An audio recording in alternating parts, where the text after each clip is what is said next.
students, and welcome to our YouTube channel, The Unfiltered Education. My name is Nikhil Saini and today we are going to discuss about another The Hindu analysis. तो आज date है 27 अक्टूबर 2022 और आज हम discuss करने वाले हैं आज की ताज़ा खबरों के बारे में, जो कि हमारे एग्जाम पॉइंट ऑफ व्यू से हमारे लिए काफ़ी ज़्यादा हेल्पफुल होने वाली है। तो एंड तक जुड़े रहें। इसके बीच में हमने ये भी डिस्कस किया है कि किस तरीके से आप द हिंदू को अपने एग्जाम के पॉइंट ऑफ व्यू से यूज़ कर सकते हैं, आपको कौन कौन सी डिटेल्स का ध्यान देना है और आपको किस तरीके से वो इंफॉर्मेशन निकालनी है न्यूज़पेपर में से जो सिर्फ आपके लिए यूजफुल है और किसी भी तरीके से ऐसी इंफॉर्मेशन में ना जाएं जो कि यूजफुल नहीं है एग्जाम के लिए। द हिंदू पढ़ने का सबसे मेन क्राइटेरिया ही यही है कि आप ये जाने कि हमें क्या पढ़ना है और क्या नहीं पढ़ना है। तो क्या नहीं पढ़ना है वो ज्यादा इंपॉर्टेंट है जब हम इस न्यूज़पेपर को डिस्कस कर रहे होते हैं। तो चलिए शुरू करते हैं आज का वीडियो लेक्चर। पिछले 3-4 दिन से हम डिस्कस कर रहे हैं केरला गवर्नर के बारे में, तो आज की हेडलाइंस भी उन्हीं के बारे में है। केरला गवर्नर ने फाइनेंस मिनिस्टर के.एन. बालगोपाल को अपनी सहमति देने से मना कर दिया है, अपना विश्वास देने से मना कर दिया है। तो उन्होंने स्पेसिफिकली ये मेंशन किया है कि जो उन्होंने केरला यूनिवर्सिटी के अंदर भाषण दिया वो रीजनलिज्म को बढ़ावा देता है और नेशनल यूनिटी को चैलेंज कर रहा है। अब क्या स्पेसिफिक घटना घटी, किस वजह से आरिफ मोहम्मद खान साहब को ये लगा कि उन्हें ये निर्णय लेना चाहिए, वो हमारे लिए थोड़ा कम इम्पोर्टेंस का है। हमारे लिए इम्पोर्टेंस की बात ये है कि क्या कॉन्स्टिट्यूशन इसे अलाउ करता है, क्या ये चीज सही है। तो जी नहीं, ऐसा नहीं किया जा सकता। Under article 163 it is clearly mentioned. और जो हम प्रेसिडेंट्स की बात करते हैं, जो कस्टम्स की बात करते हैं पार्लियामेंट्री डेमोक्रेसी में, उसमें भी ये क्लियर है कि किसी भी तरीके से गवर्नर अपने डिस्क्रिशन से किसी मिनिस्टर को नहीं हटा सकता। नॉर्मल प्रेसिडेंट कस्टम यही है कि गवर्नर जो है सबसे पहले मेजॉरिटी पार्टी के लीडर को अपॉइंट करेंगी एज ए चीफ मिनिस्टर और चीफ मिनिस्टर की एड एंड एडवाइस पे अदर मिनिस्टर्स को अपॉइंट किया जाएगा। अगर चीफ मिनिस्टर चाहते हैं किसी इंडिविजुअल मिनिस्टर को हटाना, तब वो गवर्नर को बोलेंगे कि वो अपना विश्वास वहां से वापस ले लें, अपना प्लेजर विड्रॉ कर ले, ताकि उस मिनिस्टर को हटाया जा सके और पूरी council of minister as well as CM पे किसी भी तरीके का गलत प्रभाव ना पड़े, उन्हें नो कॉन्फिडेंस मोशन के थ्रू रिजाइन ना करना पड़े। तो ये चीज कॉन्स्टिट्यूशनल नहीं है किसी भी तरीके से। अब इसका आगे जाके क्या डेवलपमेंट होता है उसके बारे में हम देखेंगे। क्या ये जुडिशरी के पास जाता है मुद्दा, जुडिशरी इस पे क्या निर्णय सुनाती है, क्योंकि जब से हमारा संविधान बना है ये चीज तो क्लियर है कि गवर्नर के पास ये वाला फंक्शन डिस्क्रिशनरी नहीं है। अपने डिस्क्रिशन के थ्रू वो काउंसिल ऑफ मिनिस्टर्स में से किसी को डिसमिस नहीं कर सकता। बहरहाल देखते हैं आगे जाके क्या डेवलपमेंट होता है, बट अभी तक तो ये जो भी हो रहा है ये संविधान के अनुसार नहीं है जितनी मुझे समझ है, और उसके अलावा आज तक कभी ऐसा हुआ भी नहीं। तो आगे जाके देखते हैं कि क्या घटना। चलिए अब बात करते हैं आज के एडिटोरियल की, making sense of an outreach to Pasmanda Muslim. अब इसके अंदर क्या डिस्कस किया गया है उसके बारे में ब्रीफली जान लेते हैं, फिर इसकी डिटेल डिस्कशन हम करेंगे। तो इसके अंदर फिलहाल ये बताया गया है कि किस तरीके से प्राइम मिनिस्टर नरेंद्र मोदी और उनकी party Bharatiya Janata party marginalised मुस्लिम सेक्शन की तरफ अपना ध्यान दे रही है और उन्हें इंक्लूड करने की कोशिश कर रही है, उनके ऊपर स्पेसिफिकली कॉन्सेंट्रेट कर रही है। तो चलिए शुरू करते हैं आज का हमारा ये एडिटोरियल का analysis. Prime minister Narendra Modi का ये कहना है कि मुस्लिम्स के अंदर भी जो मार्जिनलाइज सेक्शन है, पशमिंदा मुस्लिम्स, उनके ऊपर ज्यादा ध्यान देना चाहिए, उनके लिए ज्यादा बेटर हमें अपॉर्चुनिटीज क्रिएट करनी चाहिए, क्योंकि वो इतने ज्यादा वेल ऑफ नहीं है।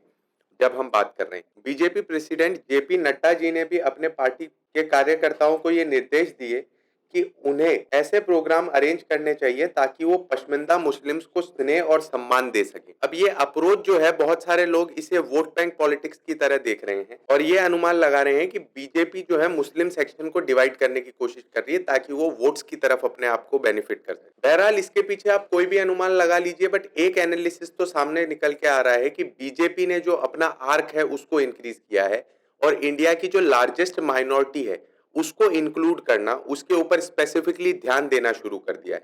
तो ये पहली बार हुआ है कि इतना स्पेसिफिक कंसर्न उस तरफ बीजेपी का आया है, जो कि बहुत अच्छी बात है। उसके अलावा भी अगर हम इसको और डीपली पढ़ें तो एक चीज समझ आ जाती है कि जब हम बात करते हैं मुस्लिम कम्युनिटी की, तो Islam is all about universal brotherhood, there is nothing like caste in it.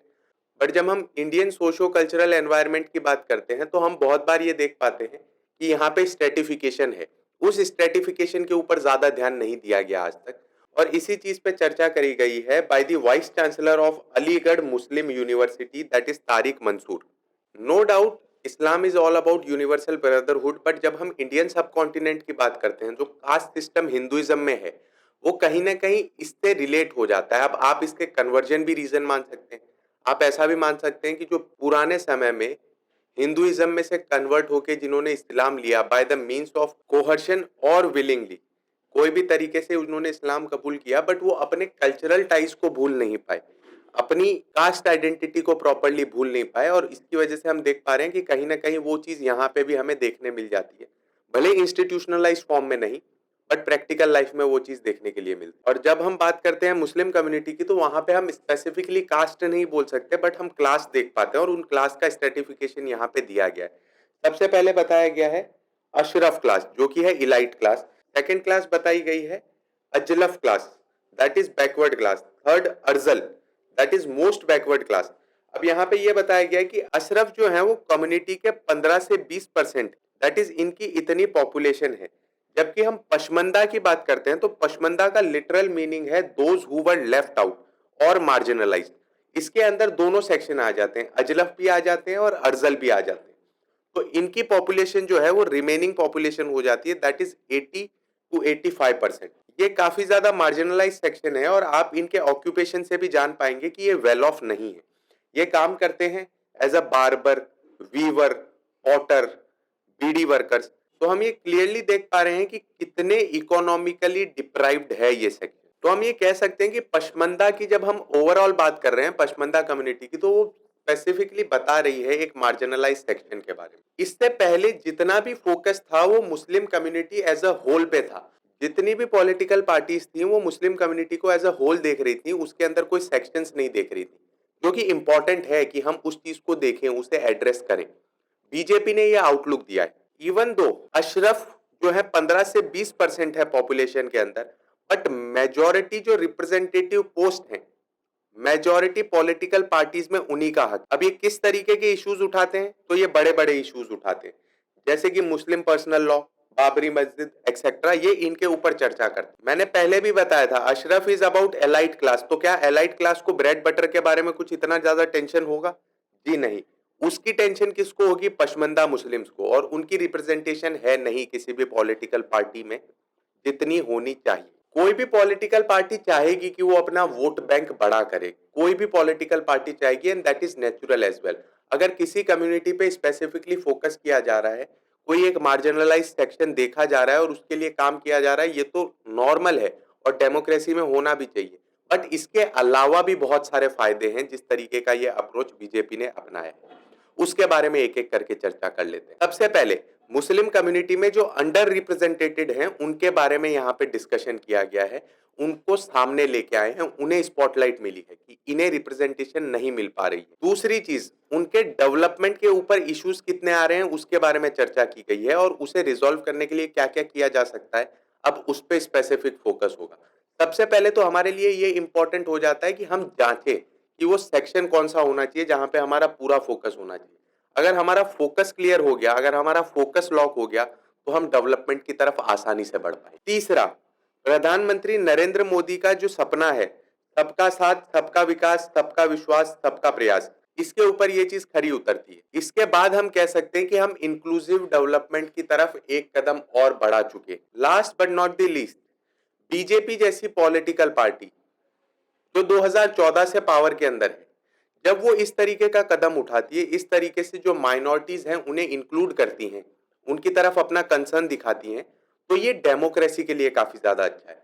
ये हमारे ओवरऑल इंडिया के पॉलिटिकल सिनेरियो के लिए काफी ज्यादा अच्छा है। बीजेपी गवर्नमेंट ने ये भी हाईलाइट किया कि वो जितनी भी वेलफेयर स्कीम्स लेके आए हैं, जैसे कि प्रधानमंत्री जनधन योजना, प्रधानमंत्री उज्ज्वला योजना, इसमें किसी भी तरीके का डिस्क्रिमिनेशन नहीं हो रहा है on the basis of religion. यहां तक कि एक अनऑफिशियल डेटा की अगर हम बात करें, तो इससे यह भी मालूम चल रहा है कि जितना प्रपोर्शन है मुस्लिम्स का उत्तर प्रदेश में, उससे ज्यादा बेनिफिट मिला है उन्हें in the matter of welfare scheme. बहरहाल इसका एक कंक्लूजन साफ साफ ये निकल के आता है कि बीजेपी ने अपना एक आर्म एक्सटेंड किया है और अपनी आर्क के अंदर माइनॉरिटी कम्युनिटी को लेके आए हैं, मेजॉरिटी माइनॉरिटी कम्युनिटी को लेके आए हैं। ये ओवरऑल इंडिया के socio political and cultural dimension के लिए बहुत ज्यादा बढ़िया है। अब हम बात कर लेते हैं आज के कुछ स्पेसिफिक क्विज की जो द हिंदू के अंदर आया है। ये हमारे प्रीलिम्स के लिए काफी ज्यादा इंपॉर्टेंट है। जब भी कोई इस तरीके के इंपॉर्टेंट क्विज आते हैं न्यूज़पेपर में, उस पर जरूर ध्यान दें और उसे सॉल्व करने की कोशिश करें। नॉर्मली बहुत सारे लोग मेडिवल हिस्ट्री को छोड़ देते हैं और मैं मानता हूं कि कुछ हद तक वो सही स्ट्रेटेजी भी है, बट जब इस तरीके की चीजें आपके सामने आए तो उन्हें पढ़ लीजिए और उनके बारे में एक अपनी जनरल अंडरस्टैंडिंग डेवलप कर लीजिए, क्योंकि ऐसे क्वेश्चंस आपसे पूछे जा सकते हैं डायरेक्टली आपके यूपीएससी प्रीलिम्स के अंदर। सो कोशिश यही करिए कि कोई भी सेक्शन ना छोड़े। अगर आपको कोई सेक्शन छोड़ना भी पड़ रहा है, जैसे कि जनरल साइंस, अगर आप जनरल साइंस को टैकल नहीं कर पा रहे, 7-8 क्वेश्चन उससे आ रहे हैं, हमें मेजोरिटी कितने चाहिए? आप मान लीजिए 54 क्वेश्चन अगर हमारे राइट हो जाते हैं या 56 क्वेश्चन हमारे राइट हो जाते हैं, तो ऑल एंड ऑल हम उसको क्लियर कर लेंगे, इतनी ज्यादा दिक्कत नहीं आएगी। तो अगर आप कुछ छोड़ भी रहे हैं तो कोशिश ये करिए कि किसी तरीके से करंट अफेयर्स में से जो जो इंपॉर्टेंट चीजें आ रही हैं बार बार आपके सामने, उन्हें आप स्किप ना करें। तो चलिए इसे डिस्कस कर लेते हैं। ये हमारे मेडिवल हिस्ट्री के लिए बहुत ज्यादा इंपॉर्टेंट रहेगा। सबसे पहला question, name this commander in chief of Mughal army who was powerful minister in the courts of Humayun and Akbar. कौन हो सकता है बताइए? इसका आंसर होगा बैरम खान।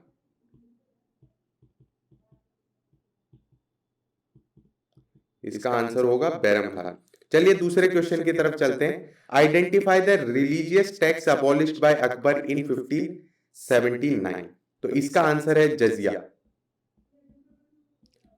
ये तो अगर आपने ना भी पढ़ा हो कहीं पे तो भी आपने स्टोरीज में सुना होगा या कहीं ना कहीं आपने कोई सीरियल में देख लिया होगा या मूवी में देख लिया होगा। तो ये सारी चीजें तो आपके सामने आ ही जाती है।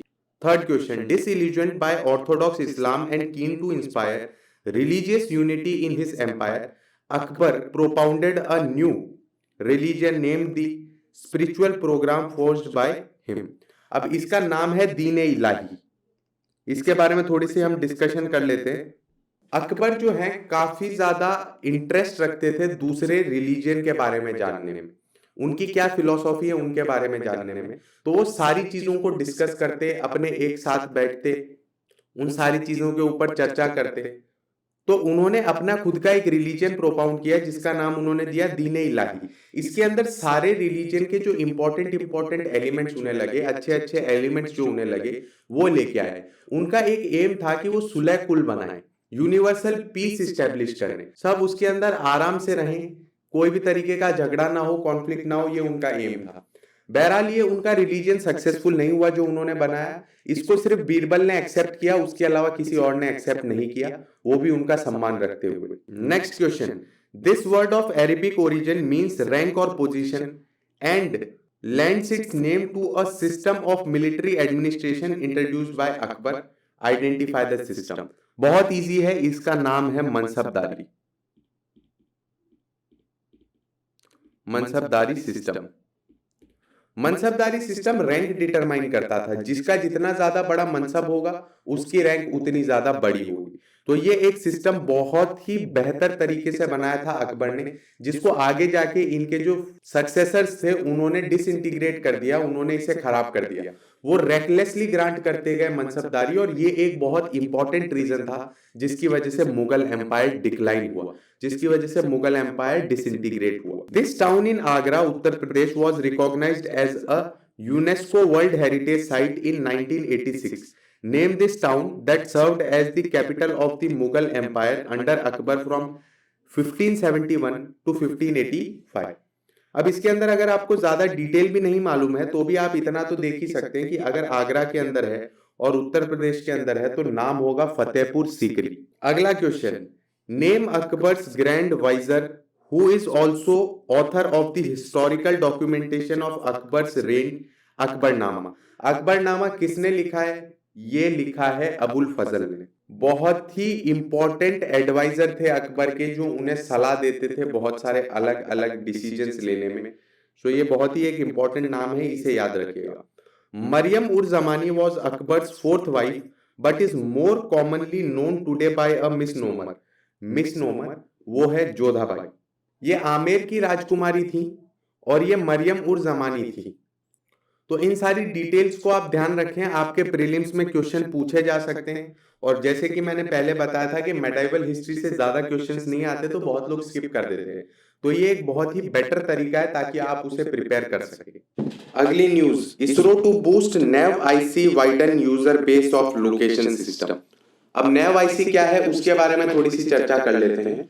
तो नैव आईसी यूज किया जाता है ताकि लोकेशन को ट्रैक किया जा सके। अब ऐसे कौन से और सॉफ्टवेयर हैं और कौन सी और मेथोडोलॉजी है उनके बारे में चर्चा कर लेते हैं। जैसे कि जीपीएस। अब जब आपने जीपीएस का नाम सुना तो आप रिलेट कर पा रहे होंगे कि नैव आईसी का क्या काम है। Second, European Galileo.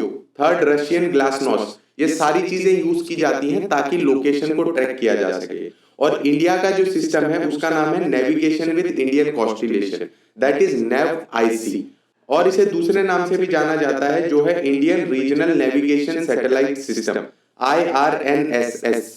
अब हम क्या चाह रहे हैं, फिलहाल हमारा एम क्या है उसके बारे में डिस्कशन किया गया है इसके अंदर।